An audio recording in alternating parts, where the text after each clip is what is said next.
හොඳයි ශරිදායි බන්තුලේ ඔබ මීට කලින් සිංගප්පූරුවේ තොරතුරු දැක්කා. සිංගප්පූරුවෙන් ඔන්න අපි ආපහු ලංකාවට එනවා. ලංකාවෙත් ටිකක් කොළඹින් ඈතට යන්න අපි බලාපොරොත්තු වෙන්නේ.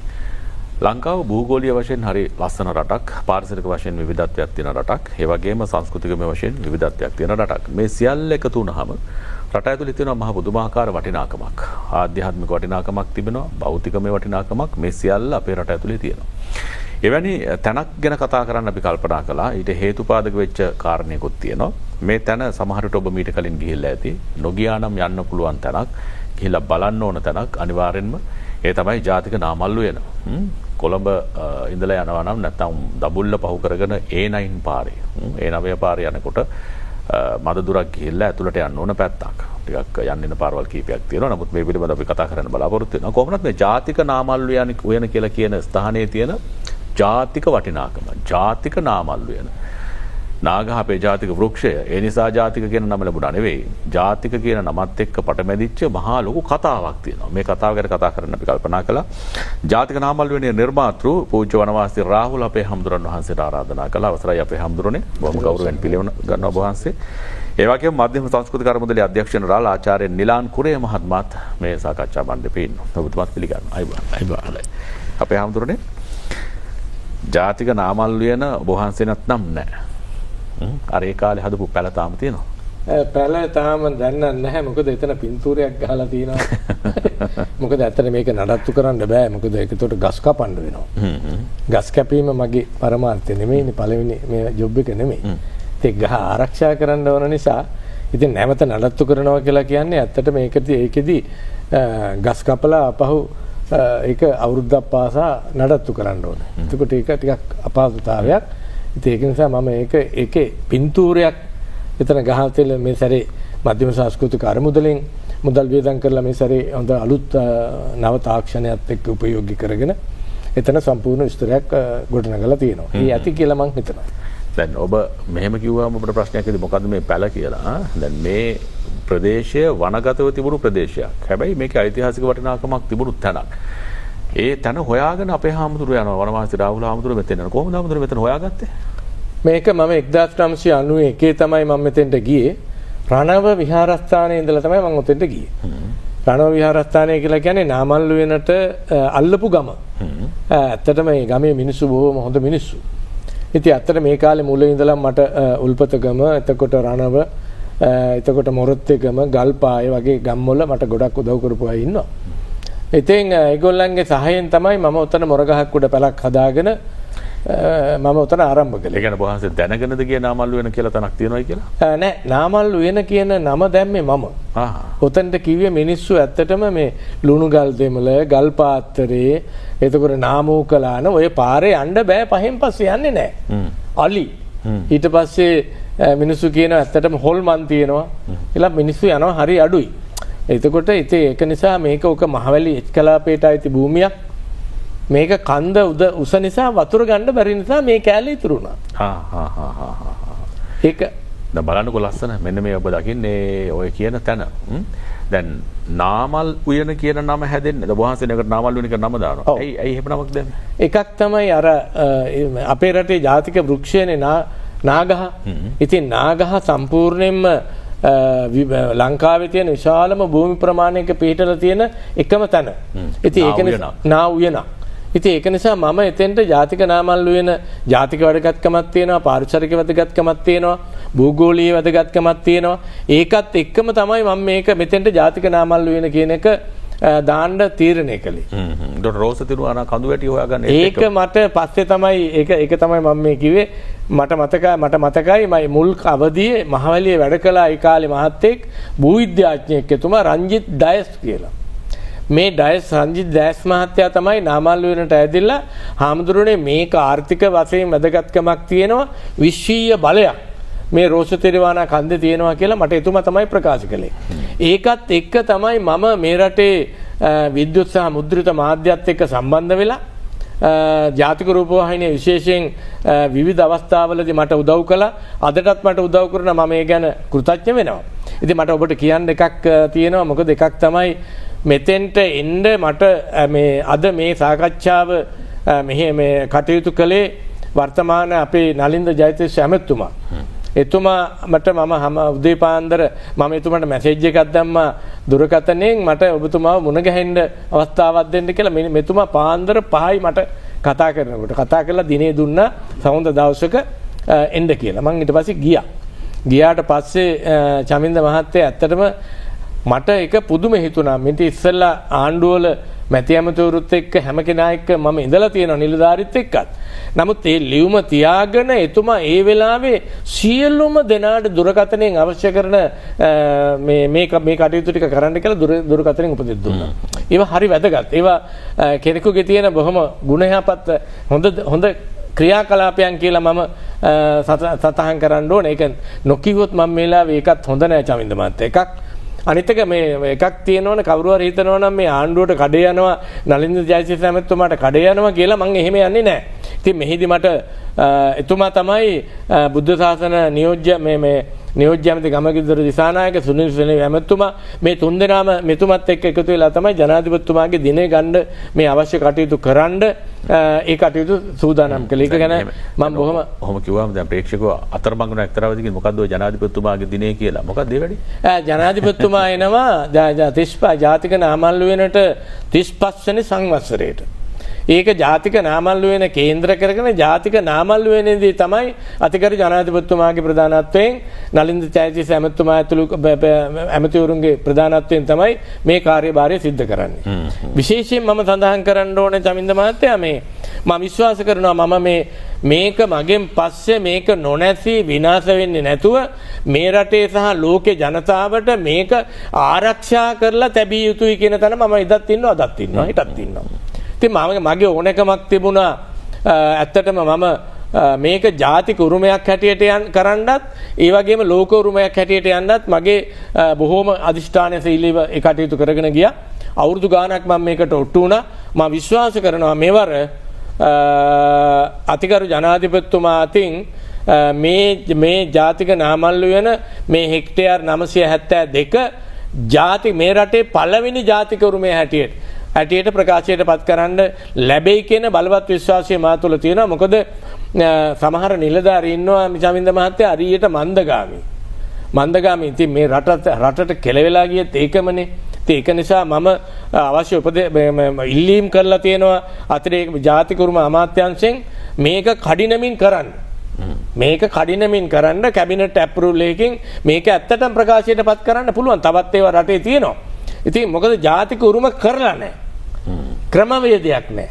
ඉතින් ඒවත් එක්ක දිහා බලනකොට මම විශ්වාස කරනවා ඉතින් මෙවර මේ සංස්කෘතික අමාත්‍යාංශයේ ලේකම්තුමා සහ ජාතික උරුම අතිරේක ලේකම්තුමිය මේ කටයුතු පිළිබඳව ඉදිරි කටයුතු මම හිතන්නේ ඉතා ඉක්මනින් 24 වෙනිදාන් වෙනකොට උත්තරයක් දැනගන්න ලැබෙයි. මොකද ජනාධිපති කාර්යාලයේ රැස්වීම තියෙන නිසා මට හිතෙනවා ඒ කටයුතු සාර්ථක වෙයි කියලා.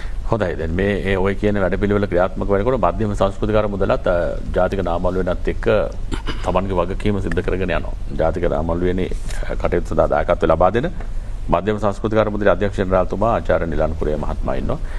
ඔබතුමා මට කියන්නකෝ කොහොමද ඔබතුමාලගේ මැදිහත් වීම මේ දැනට? මෙහෙමයි මධ්‍යම සංස්කෘතික අරමුදල කියන්නේ මේ ශ්‍රී ලංකාවේ සංස්කෘතික උරුමය ආරක්ෂා කර ගැනීම සඳහා පවත්වන රාජ්‍ය ආයතනයක්. මේ ආයතනයෙන් දැනට රට පුරා විවිධ ස්ථාන දල වශයෙන් ගත්තොත් එහෙම 40ක් පමණ අපි දැනට කළමනාකරණය කරගෙන යනවා. අපේ ගරුතර රාහුල නායක හමුදුරුවෝ අපෙන් ඉල්ලීමක් කරා 2018 වර්ෂයේ මේ මධ්‍යම සංස්කෘතික අරමුදලට මේ තියෙන මේ වැඩබිම නැත්තම් මේ තියෙන ස්ථානයත් කළමනාකරණය කරන්න කියලා. ඉල්ලි කරපු ඉල්ලීම අනුව තමයි මධ්‍යම සංස්කෘතික අරමුදල මේකට ස්වාමීන් වහන්සේට එකතු වෙලා මේ දායක වෙලා අපි මේ කටයුතු කරන්නේ. ඒත් ප්‍රධාන වශයෙන් අපේ කාර්යභාරය මෙන්න මේ වගේ එකක්. එක පැත්තකින් දැන් මේකේ අර පාරිසරික පැත්ත ලෝකයේ වැදගත් වගේම මේක එක්තරා විදිහක පුරාවිද්‍යාත්මක ස්ථානයක්. විශේෂයෙන්ම වනවාසී සහ ග්‍රාමවාසී කියන භික්ෂුන් වහන්සේලා දෙවර්ගයේම මේ කඳු වැටියේ දෙපැත්තේ වෙන වෙනම විහාරාරාම හරිගස්සගෙන ඉඳලා තියෙනවා. ඒ කාලේ දල් වශයෙන් ගත්තොත් එimhe ක්‍රිස්තු වර්ෂ 4 වෙනි සතවර්ෂයේ ප්‍රමාණයක්ද නැත්නම් නෂ්ටාවශේෂ තියෙනවා? නෂ්ටාවශේෂ තියෙනවා. ඔව් ඒවා තියෙනවා. ඉතින් අපේ පළවෙනි අරමුණ තියෙන්නේ මේවා නැවත මතු කරලා ඒවා සම්පූර්ණයෙන්ම පසෙන් වැසිලා තියෙන්නේ. ඒවා කැනීම් කරලා මතු කරලා සංරක්ෂණය කිරීමයි. දැන් මේ වෙනකොට චෛත්‍යයක්, බෝධිගරයක් සහ පොහේකයක් කැනීම් කරලා මතු කරගෙන සංරක්ෂණය කරලා තියෙනවා. ඇත්තටම ඒ තියෙන්නේ අර ග්‍රාමවාසී කාල නිර්ණයක් කරලා තියෙනවද? කාල නිර්ණය දාල වශයෙන් ගත්තොත් එimhe 4-5 වර්ෂයකට තමයි එන්නේ. ඒ කියන්නේ අනුරාධපුර යුගයේ අනුරාධපුරයේ මැද යුගයේ වගේ තමයි එන්නේ. එතකොට ඒ වගේම ගලෙන් මේ කන්දෙන් එහා පැත්තේ තියෙනවා වනවාසී භික්ෂු ආරාමයකුත් තියෙනවා. අපි ඒකේ තාම මොකුත් කටයුතු කරලා නැහැ. ඒකට කියන පදානගර කියලා තියෙනවා. කියන්නේ භාවනා යෝගී භික්ෂුන් වහන්සේලා සඳහා තිබිච්ච විහාරාරාමයක්. නමුත් ඒක ඊටමත් වැදගත් අපේ තියෙන පුරාවිද්‍යාත්මක වශයෙන් මේවා දකින්න අපි රිටිගල, අරංකැලි සහ බටහිර ආරාම කියන අනුරාධපුරයේ තියෙන ඒවා ගත්තොත් එහෙම ඒවා මේකේ තියෙන දියුණු අවස්ථාවක්. නමුත් මේක මෙතන නාමල්ලුවේ තියෙන එක ඉතාමත් පැරණිම අවධියකට යන එකක්. ඒ කියන්නේ හුඟක් වෙලාවට මේ මූල බීජය ඇති වෙන්න ඇත්තෙත් හුඟක් වෙලාවට මේ වගේ තියෙන ඒවායින් කියලා තමයි අපි විශ්වාස කරන්නේ. ඉතින් ඒක බොහෝම තිරුවාන කියන්නේ ගල් හුඟක් අඩුයි. පාෂාණ හදාගන්නද තිරුවාන ගල් අරගෙන තමයි ඒ විහාරාරාම නිර්මාණය කරලා තියෙන්නේ. ඉතින් ඒක බොහොම මූලික අවස්ථාවක් හැටියට ගත හැකි. ඇත්තටම අපේ රටේ මේ තියෙන වනවාසී භික්ෂු ආරාම ගැන හොඳ අධ්‍යයනයක් කරනවා නම් මම හිතන්නේ මේක වෙන්න පුළුවන් තියෙන පැරණිම අපිට ලැබෙන සාක්ෂියක් හැටියට අපි සලකන්න පුළුවන්. පුරාවිද්‍යා දෙපාර්තමේන්තුවට හම්බ වෙන මේ වගේ තොරතුරු නිසා ඓතිහාසික බවක් තියෙනවා. අර ශාක විශාල ප්‍රමාණයක් පවතින නිසා තවත් පැත්තකින් පාරිසරික වැදගත්කමක් තියෙනවා. රෝසි තිරුවානා කඳු වැටිය අපේ හැමදෙන ආසියාවේ විශාලම රෝසි තිරුවානා කඳු වැටිය. ඔව් ඇත්තටම වසර මිලියන දශලක්ෂ 550කට වඩා වැඩි වටිනාකමකින් ප්‍රාග් ඓතිහාසික යුගයට අයිති තමයි රෝසි තිරුවානා කඳු වැටිය. මේකත් මම හිතන්නේ පුරාවිද්‍යාත්මක වටිනාකමක් තියෙනවා. මේක විදේශිකයන්ගේ ආකල්පයක් තියෙනවා. මාත් විශ්වාස කරනවා මේ විශ්වීය බලය ලෝකෙ ගොඩනගලා තියෙන එකම තැනක් හැටියට ගබඩා කරලා තියෙන එකම තැනක් හැටියට තමයි මේ රෝස තිරුවානා කඳු වැටිය හඳුන්වන්නේ. ඊට අමතරව මේකේ ආදරය, සෙනෙහස, දයාව, අනුකම්පාව දිනා ගන්නා වූ පාෂාණයක්. මොකද මේ අපි භාවනා කරනකොට චක්‍ර 7ක් පහළ වෙනවා. මේ චක්‍ර 7 මේ හදවතට බැඳිලා තියෙන පාෂාණය තමයි රෝස තිරුවානා. ඒ වගේ වටිනාකමක් තියෙන මේ වගේ ඉතින් ඇත්තටම පරිේෂණ සහ ගවේෂණ මට්ටමේ තාම තියෙන්නේ. නමුත් දැන් ඇයි ඔය තරම් නාගස් ගොඩක් ඔය එකතරකම තියෙන්නේ? මට ස්වභාවිකව පිහිටි නාගස් නෑ මේක අනුරාධපුර මුල්ම යුගයේ මහමෙවුනා වූ ස්ථාපිත කරන්න ගිය උතන කියන ජනප්‍රවාදයකුත් තියෙනවා. ඊටත් අමතරව දැන් අපේ රටේ දැන් මේ රූපවාහිනී මේ සංස්ථාවේ එහා පැත්තේ තියෙන නාගස්වල ඒවා මේ පිටින් ආපුවා. අන්දමන් දූපත් මේ වගේ දේවල් වලින් ඉන්දියාව, බුරුමේ, මැලේසියා වගේ රටවල් වලින් ආපු මේක අපේ රටට අපට ආවේනික ගහ තමයි මේ නාගහ. ඒ කියන්නේ ජාතික වෘක්ෂ විදිහට හඳුන්වපු අපි කියන්නේ ඔරිජිනල් ගහ. අපි දැන් මේවා මොනවද ඒවට කියන්නේ ඔරිජිනල් බ්ලැක් මොකද? ඩුප්ලිකේට් නා නෙමෙයි මේක ඔරිජිනල් නා. මේක හැදෙන්න බොහොම බොහොම ඉක්මනට හැදෙන්නේ නැහැ මේක. දැන් මෙහි තියෙන නාගස් ගත්තාම ඉක්මනට හැදෙනවා. මේක බොහොම කාලයක් යනවා. දැන් නාමල්ලුවේනේ ගත්තාම යන එන පාරේ ප්‍රවේශ මාර්ගයේ ඉඳලම මං හිතන්නේ අවුරුදු 1500ක් 1700ක් ඒ වගේ 1000කට වැඩි ප්‍රමාණයක් වෙන නාගස් තියෙනවා. වයස පැරණි. වයස තරම් පැරණි. මොකද මේක සංස්කෘතික වටිනාකමක් තියෙනවා, පූජනීය වටිනාකමක් තියෙනවා, ඖෂධීය ගුණයක් තියෙනවා. මේ ඔක්කොගේම මේ ගුණාත්මක බවත් පදනම් කරගෙන තමයි මේ රටේ ජාතික වෘක්ෂයේ නාගහ හැටියට ප්‍රකාශයට පත් කළේ. 1962 මම හිතන්නේ ජුලයි මාසයේ 25 වෙනිදා තමයි මේ අපේ රටේ ජාතික වෘක්ෂය හැටියට මේ නාගහ ප්‍රකාශයට පත් කළේ රණසිංහ ප්‍රේමදාස ජනාධිපතිතුමා. ඒ කාලේ මොකද ඒ තරම් මේකේ වටිනාකමක් තියෙනවා. ඉතින් මේක දැන් එකක් තමයි තව විෂ බීජ විනාශ කිරීමේ බලයක් මේ නාගහේ තියෙනවා. විෂ බීජ විනාශ කිරීමේ බලයක් රෝස තිරුවානා කන්දේ සහ මේ නාගහේ අන්තර්ගත වෙලා තියෙනවා. ඒකත් එක්ක මේක ඉතාමත්ම වටිනා. දැන් ඔබට පේනවා ඇති මේ දර්ශන පෙළ දිහා බැලුවාම ඔබට පේනවා ඇති මේකේ තියෙන වටිනාකම. මේවා රැකගත යුතුයි. මේකම මේ රටේ ජාතික සම්පත්. මේකයි මම අයිතිකාරයෙක් නෙමෙයි, මම මේකේ මුරකාරයා විතරයි. ඉතින් ඒක නිසා මම නිතර කියන දෙයක් තමයි පරිසරය නොමැති කල ලෝකේ කාටවත් පැවැත්මක් නැහැ චමින්ද මහත්තයා. ගහකොළ, ඇලදොල, ගංගා මේවා අත්‍යවශ්‍යයි. මේවා නැති කාලේ අනිත් එක තමයි මේ මිනිස්සු හිතාගෙන ඉන්නවා පරිසරය කියලා කියන්නේ චමින්ද මහත්තයා මේ මිනිස්සු පරිසරයට අයිති නැහැ කියලා. මේ මිනිසා කියලා කියන සතත් පරිසරයේ එක්තරා කොටසක්. මේ ගහකොළ, ඇලදොල, ගංගා, සතා, සිව්පාවා විතරක් නෙමෙයි. එක්තරා කොටසක්. ඉතින් ඒක නිසා අපි නිරන්තරයෙන්ම මේවා ඇති වෙනවා නැති වෙනවා. අපි ස්වභාව ධර්මයේ නිර්මාණ. ඉතින් ඒකත් එක්ක අපිට පුළුවන් නම් මේ ගහකොළට, සතා, සිව්පාවාට ආදරය කරන දරුවන් පිරිසක් හදන්න.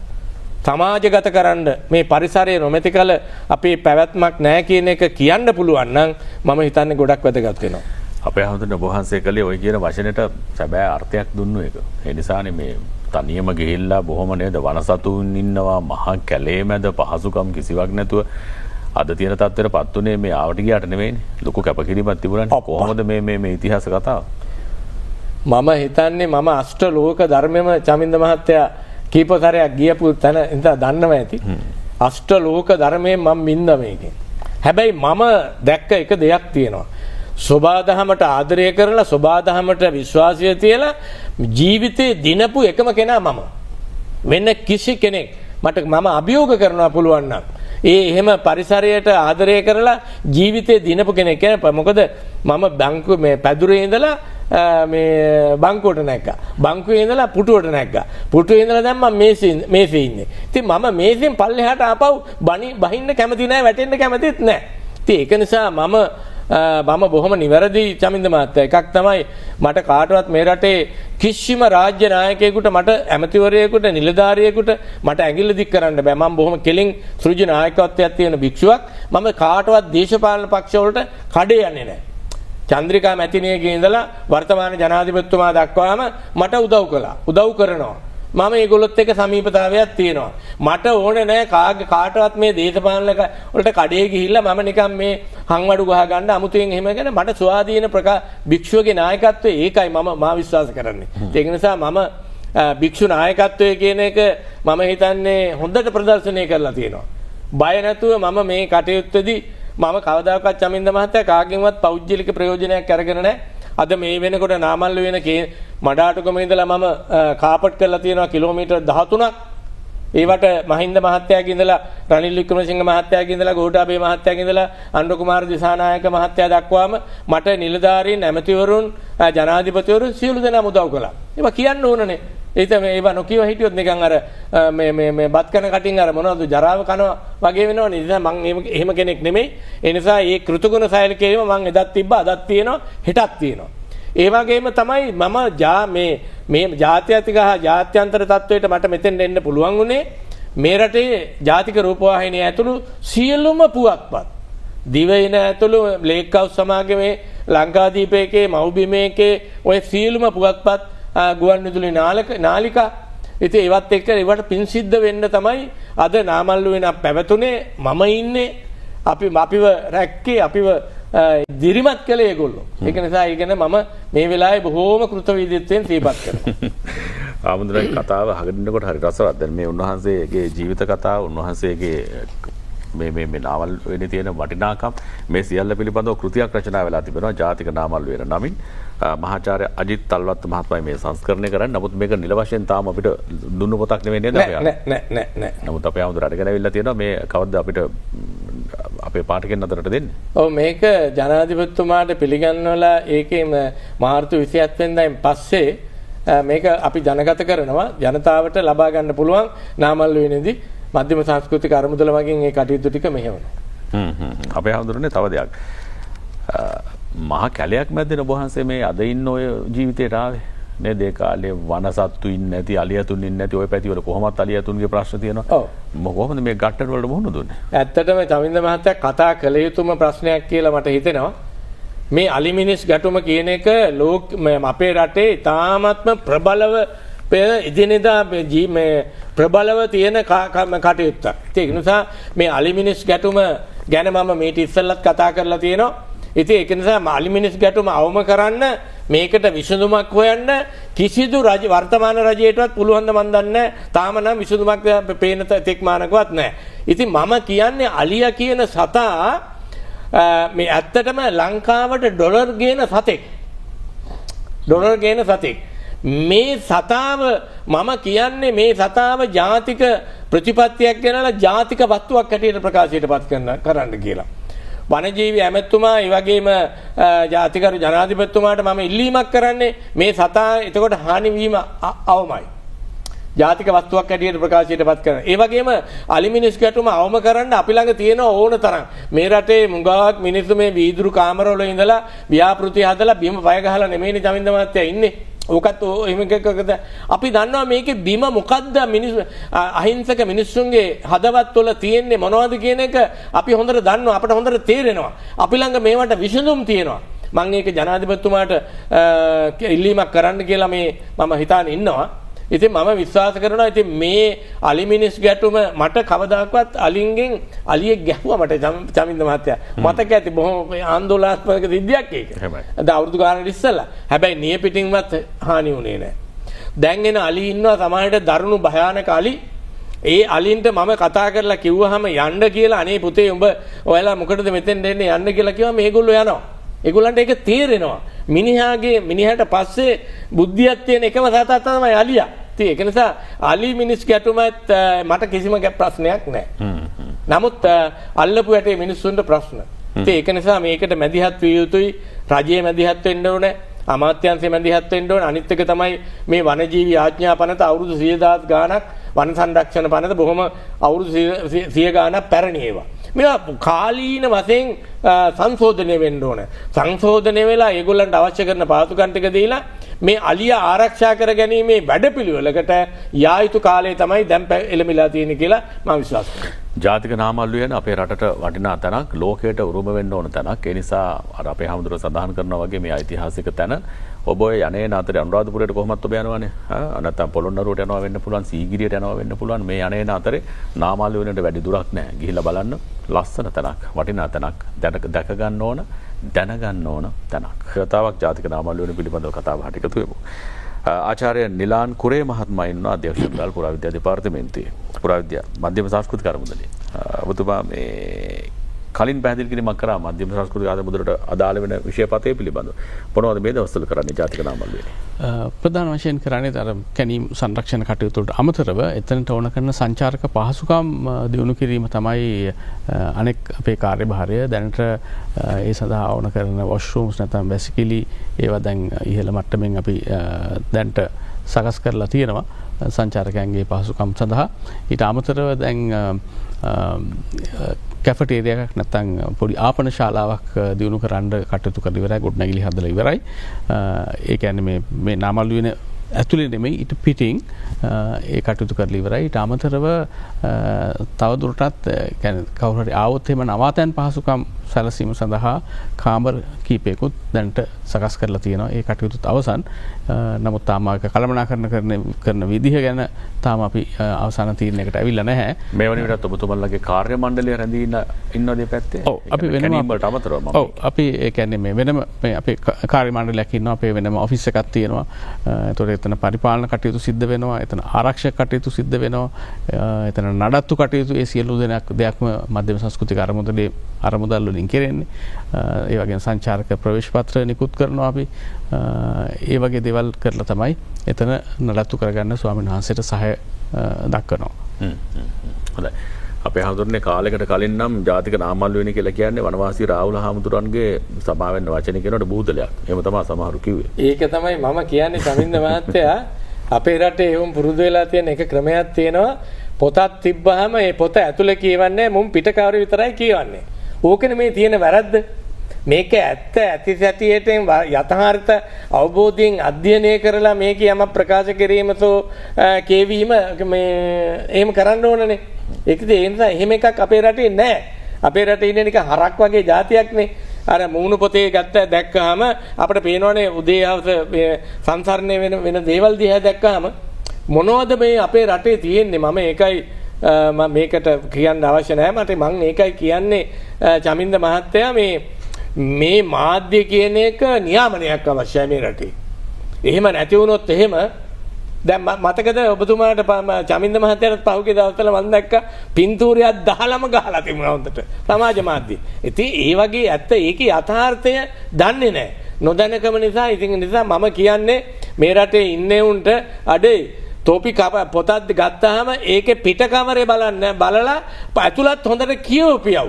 ඒකට පුරුදු වෙයව. එහෙම එකක් නැහැ. ආකල්පමය වෙනසක් ඇති කරගනින්න මේ රට සංවර්ධනය වෙන්න එකාමෙන් එකට එකතු වෙලා පරිසරය රට තමන් ඉපදිච්ච ජාතිය තමන් අදහන ආගම තමන්ගේ දර්ශනය මේක මේ ප්‍රතාපවත් වෙන්න මේක ඉස්සරහට යන ආකල්පමය වෙනසක් ඇති කරගන්න ඕනේ මුලින්ම මේ අපේ වර්තමාන ජන සමාජය තුළ. ඒක නිසා දුක හිතෙනවා මම දන්නේ සමාජයේ අපි නම් දැන් ඉතින් එට අනිද්දා තව අවුරුදු 5-10කින් මැරිලා යයි. නමුත් ඉතින් අපි දන්නේ නැහැ මේ අනාගත පරපුරවත් යහපත් පුරවැසියන් හැටියට පරිසරයට ආදරය කරන හැබැයි මම පෞද්ගලිකව දන්නා දෙයක් තමයි ඔබ වහන්සේ දැනගත්තා. ඔබ වහන්සේ කවදා හරි කිව්වා වගේ අපි කවදා හරි මේ ලෝකෙන් යන දවසට මේක ආපහු බාර ගන්න කෙනෙක් ඉන්න ඕනේ. හැබැයි ඔබ වහන්සේ මේ වෙනුවෙන් වැඩපිළිවෙලක් හදුනා. මේකට රාජ්‍ය ආයතන සම්බන්ධ කරගන්නවා. දැනටත් ආපු නැති රාජ්‍ය නායකයෙක් නැහැ නේද ජාතික නාමවල? නෑ හැම රාජ්‍ය නායකයම ආවා. හැමෝම සම්බන්ධ කරගත්ත විධිමත් වැඩපිළිවෙලක් හදලා තියෙනවා. කවුද ඔය වටපිටාවේ දැන් ඉන්න අනිත් ආයතන? අනිත් ආයතන මධ්‍යම සංස්කෘතික අරමුදල. ඉතින් විශේෂයෙන් ජාතික රූපවාහිනිය ඇතුළු මේ රටේ විද්‍යුත් සමුද්‍රිත මාධ්‍ය ආයතන. එතකොට ඔය ඔක්කොම කට්ටිය ඉන්නවා. ආරක්ෂාව අනිත් එක මම විශේෂයෙන් සඳහන් කරන්න ඕනේ වර්තමාන පොලිස්පතිතුමා මම කියපු සැනින් අපේ අවුරුදු 25ක් විතර දිවිච්ච මේ පොලිස් මේ ආරක්ෂාව මුරපොළ ඒක ස්ථාවර කරලා දුන්නා. ඒ ගැන මගේ හෘදයාංගම ගෞරවය පොලිස් ඇමැතිතුමාටයි පොලිස්පතිතුමාටයි මම මේ වෙලාවේ බොහොම ගෞරවයෙන් පිරිනමනවා. ඒ වගේම තමයි ගල්කිරියාගම පොලිසිය ඒ නිසි කලට වේලාවට ඒ රාජකාරී කටයුතු ටික තාමත්ම හොඳට කරනවා. ඒ වගේම දැන් වර්තමානයේ ඉන්නවා සීනියර් ඩීఐජී අපේ ධනබාල මහත්තයා බොහෝ SSP මහත්තයා තාමත්ම හොඳම මිනිස්සු. ඉතාමත්ම හොඳ මිනිස්සු බොහොම සහයෝගයෙන් තොරතුරු විමසමින් නිරන්තරයෙන්ම කටයුතු කරනවා. මම ඉතින් ඔබ සියලු දෙනාටම ඒ වගේම අපේ මධ්‍යම සංස්කෘතික අරමුදලේ අධ්‍යක්ෂක ජෙනරාල්තුමා මම දුරකථනයෙන් කතා කරපු ගමන් පස්සේ හරි ගන්නවා. ඒ අවශ්‍ය කරන මම ඉල්ලීම් ඉල්ලන්නේ නෑ ඇත්තටම මේ කරන්න පුළුවන් දේවල් තමයි කියන්නේ. ඉස්සර හිටපු අධ්‍යක්ෂක ජෙනරාල් වරුන්ට වඩා ප්‍රශාන්ත ජයකොඩි මහත්තයා ඊටම ප්‍රශාන්ත මහත්තයා මහාචාර්ය ඉස්සෙල්ලාම හිටියේ එතුමා බොහොම හොඳ කෙනෙක්. ඊට පස්සේ නම් ඉතින් නිකන් මන්දගාමී නිකන් අර මේ පතෝල සහ වැටකුළු වගේ අධ්‍යක්ෂක ජෙනරාල් වරු හිටියේ. මෙතුමා පත් කරේ විජිත ඇමතුමා. විජිත ඇමතුමාගේ කාලේ තමයි මෙතුමා මේ රෝලන් සිල්ලා මහත්තයාගේ හොඳ ගෝලෙක්. හොඳ දැනුමක් තියෙනවා. හොඳ සංරක්ෂණය පිළිබඳව, විද්‍යාව පිළිබඳව හොඳ දැනුමක් තියෙනවා. වාස්තු විද්‍යාව පිළිබඳව හොඳ දැනුමක් තියෙන. ඉතින් හොඳට වැඩ කරගෙන අපි අතර ගැටුමක් නැහැ. හැබැයි ඒ ගැටුම ඇති වුණොත් එහෙම මම මේ වගේම හොඳ වගේම තමයි අනිත් පැත්තත්. ඒකේ තර්කිකුත් නැහැ. ඉතින් එහෙම කෙනෙක් නෙමෙයි මෙතුමා. ඉතින් බොහොම සොයලා බැලිල්ලෙන් ඒ කටයුතු ටික බොහොම හොඳට කරන හොඳ කාර්ය මණ්ඩලයකුත් මෙතුමන්ට ඉන්නවා. වනවාසී රාහුල හාමුදුරුවෝ කියන්නේ හරි සරහාමුදුර නමක් නේද? නෑ සර නෑ. එහෙම හිතනවා තමාර මිනිස්සු සරයි කියලා. කිව්වේ හාමුදුර වෙන දෙයක් හින්දා නෙවෙයි. ඔබ වහන්සේ අර කැලෑවකට ගිහිල්ලා කැලෑවත් එක්ක ඔට්ටු විල්ල කරන්න ඔබ වහන්සේ ඔය ඉන්න විදිය නොහිටියා නම් මේ වෙනකොටත් ඔය ජාතික නාමල් වෙන කතාවක් අපිට කතා කරන්න නෑ මොකක්වත් නෑ. ඉතින් ඇත්තට මම නොහිටියා නම් අද මිනිස්සු පදිංචි වෙලා ඔය රෝස තිරවාන කන්දක් නෑ. අනිත් එක තමයි මම මේ ප්‍රේක්ෂක ජනතාවට කියන්න කැමති නාමල්ලුවේට යනකොට ටිකට් එක අරගෙන ඇතුල් වෙලා ගිහිල්ලා ආපහු එනකොට ජීවිතේ නොලබපු මානසික සුවයක් ලබනවා. ඒ සුවය කිසිම තැනක මුදල් වලට ගන්න බෑ. ඒක පැහැදිලිව කියනවා. ඒක නිසා මම ඇත්තටම හැම කෙනාට මේ රටේ කියන්නේ සිංහල වේවා දෙමළ වේවා කතෝලික වේවා ඒ වගේ මුස්ලිම් සහෝදර ජනතාව හරියට එනවා නාමල්ලුවේ බලන්න. හරියට එනවා. සමහර තැන් වලට යන්නේ නැහනේ. මේ අපේ නාමල් වෙනට එනවා. මුස්ලිම් සහෝදර ජනතාව අපිත් එකට බද්ධ වෙලා මේ ಜಾති ભેදයක ආගම් ભેදයක් දේශපාලන ભેදයකින් තොරව මේ කටයුත්තේදී මට ගොඩක් උදව් කරන අය ඉන්නවා. ඉතින් ඒක නිසා මම සියලුම අපි ඉපදුනාට පස්සේ තමයි චමින්ද මහත්තයෝ මේ ජාතීන් වලට බෙදුනේ. සිංහල වුණේ, දෙමළ වුණේ, මුස්ලිම් වුණේ. ආගම් වලට ඇති වුණත් අපි මේ ඉපදුනාට පස්සේ නමුත් අපි ඔක්කොම මානවයනේ. අපි ශ්‍රී ලාංකීය ජාතියක් නේ. අපි ස්වභාව ධර්මයේ නිර්මාණයක් නේ. පරිසරයේ කොටසක් නේ. ඇයි අපට මේක හිතන්න බැරි? ඇයි අපි මිනිස්සු වශයෙන් බෙදිලා වෙන් වෙලා කටයුතු කරන්නේ ජාතියක් හැටියට එකට එකතු වෙලා කිසිදු හැබැයි ඉතින් මේ රටේ දේශපාලනඥයෝ තමයි මේ මිනිස්සු ජාතිවාදීන් වලට ආගම්වාදී වලට කැරලි ඇති කරන්නේ. මෙයා මිනිස්සුන්ගේ ඔළුව කන්නේ මිනිස්සු. ඒක නිසා ඒවත් තේරුම් ගන්න ඕනේ දේශපාලනඥයෝ. ඒක නිසා මම කියන්නේ සියලු දෙනාට එකම ජාතියක් හැටියට ශ්‍රී ලාංකීය ජාතියක් හැටියට එකට එකතු වෙලා කිසිදු ආගමික ભેදයකින් තොරව අපි එකට එකතු වෙලා ජාතියක් හැටියට අපේ රට ගොඩ නගමු පරිසරය ආරක්ෂා කරමු කියන තැන තමයි චින්තනය තුළ තමයි මායි. හොඳයි මධ්‍යම සංස්කෘතික අරමුදලේ අධ්‍යක්ෂ ජනරාල්තුමනි කොයි කාලෙ වෙනකොට ඔය කියන කැනීම් කටයුතු ආදී දේවල් නිම කරලා ජාතික නාමල්ලු වෙන ඔය තියෙන යට වුණු උරුමය එලියට ගන්න බලාපොරොත්තු ඒක මෙහෙමයි ඇත්තටම දැන් අපි මතු පිටින් දකින දේවල් තමයි දැන් අපි කැණීම් සංරක්ෂණ කරන්නේ. නමුත් පොළොව යට තව වැළලීලා ඇති අනිවාර්යයෙන්ම තව ලොකු උරුමයක්. ඉතින් ඒ සඳහා අපි දැන් තව වැඩසටහනක් කරන්න ඕන. නාගස් තියෙනවා, රෝසිල් තිරුවා අනිවාර්යයෙන් තියෙනවා. ඒක තමයි. ඉතින් ඒ හින්දා අපි දැන් අර ග්‍රවුන්ඩ් පෙනිට්‍රේටින් රේඩාර් සිස්ටම් එක අනුව මේකේ පොළොව යට තියෙන පුරාවිද්‍යා උරුමය සොයා බැලීම සඳහා කැණීම් නොකර ඒ වෙනම වැඩපිළිවෙලක් දැන් ආරම්භ කරන්න දැන්ට සැලසුම් කරගෙන යනවා. ඉතින් ඒක තුලින් තවත් ගොඩක් දේවල් අපිට අලුත් අදහස් ඇති වෙන්න ඉඩ තියෙනවා. දැනට ඔබතුමන්ලට තියෙන තොරතුරු වල හැටියට දැන් ඔය රදාසන්න ප්‍රදේශ අනුරාධපුරයට වැඩි දුරක් නැහැ. ඒත් එක්කම ඔය ආශ්‍රිත ප්‍රදේශවලත් තවත් තියෙනවා පූජනීය සහ ඓතිහාසික ස්ථාන. ඒ සියල්ලත් එක්කම මොන වගේ නිගමනයකද ඉන්නේ? කොයි වගේ වටිනාකම් තියෙයිද ඔය වටපිටාවේ? ඔව් ප්‍රධාන වශයෙන් ඇත්තටම මේක මෙතන මේ ස්ථානයේ තිබිලා තියෙන්නේ අර මම ඉස්සෙල්ලා කිව්වා වගේ වනවාසී භික්ෂුන් වහන්සේලා ඇත්තටම අද උන්වහන්සේ ඒ පරම්පරාවේ අද ඉන්න පුරුක හැටියට සලකන්න පුළුවන්. වනවාසී භික්ෂුන් වහන්සේලා තමයි ප්‍රධාන වශයෙන් ඉඳලා තියෙන්නේ. ඊට අමතරව අර ග්‍රාම වලට ළඟ හින්දා පල්ලෙහ ප්‍රදේශයේ ඉඳලා තියෙනවා ග්‍රාමවාසී භික්ෂුන් වහන්සේලාත්. ඉතින් මේක මේ දෙකම එක තැන තියෙන සංකලනයක් හැටියට අපිට සලකන්න පුළුවන්. මේ දෙකේම දෙමුහුන් අවස්ථාවක් හැටියට සැලකිය හැකි ඉතාමත් වැදගත් පුරාවිද්‍යා ස්ථානයක් හැටියට තමයි අපිට සලකන්න වෙන්නේ. හොඳයි අවසාන වශයෙන් අපේ හැමදුරනේ දැන් කොහොමද ලබන මාසේ පවත්වන උත්සවය සැලසුම් කරලා තිබෙන්නේ මොකක්ද වැඩපිළිවෙල? ඇත්තටම අතිගරු ජනාධිපතිතුමාගේ සම්ප්‍රාප්තියත් එක්ක අපි මුද්දරයක් නිකුත් කරනවා. ඒ වගේම පොත දොරට වඩිනවා. ආණ්ඩියාගල හන්දිය ජාතික නාමල්ලු වෙන මාවත හැටියට නම් කරන්න බලාපොරොත්තු වෙනවා. ඒ පාර කාපට් කරනකොට එතන තිබුණා මේ තපත්තු පාලමක් මිනිස්සු ගම් වතුර කාලේට යන්න බෑ.